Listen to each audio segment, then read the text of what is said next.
الموسيقى اللي قدمها فد شيء راقي جدا، وخلاها ورسخها حتى في اذهان العرب قبل العراقيين. صحيح. فاللي خلى هذا الترابط والتمازج بين الالحان العربيه والعراقيه، لان انت عندك المدرسه العراقيه والمدرسه العربيه. اذا الفنان طالب القرغلي طور من الالحان العراقيه والمدرسه العراقيه فحولها الى مقطوعات موسيقيه، فحصل هذا التمازج بحيث من تسمع الالحان العراقيه القديمه اللي هي بزنة السمعين تسمعها تقول هذا شيء راقي جدا او شيء مرتبط بالالحان العربيه. هذا اللي خلى انه العراقي يتاثر خصوصا في زمن السبعينات يتاثر بالالحان العربيه. نسمع شيء عربي؟ والله هو العربي انا اكثر شيء ما حافظ العربي، فاحب اسمعكم مثلا كعزف. عزف وندخلها من اغنيه عراقيه على ذوقك. اوكي تمام.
اغنيه لهيثم يوسف.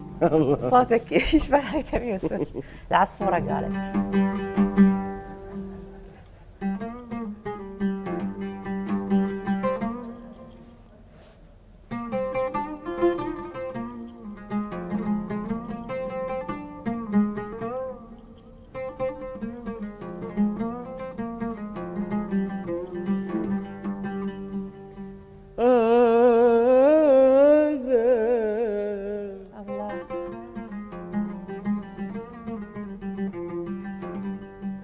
السلنا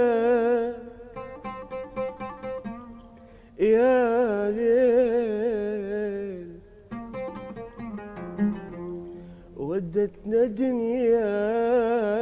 الله الله عليك. السلنا يا طير ينطينا جنحانا.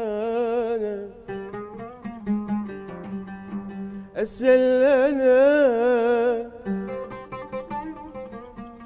يا ليل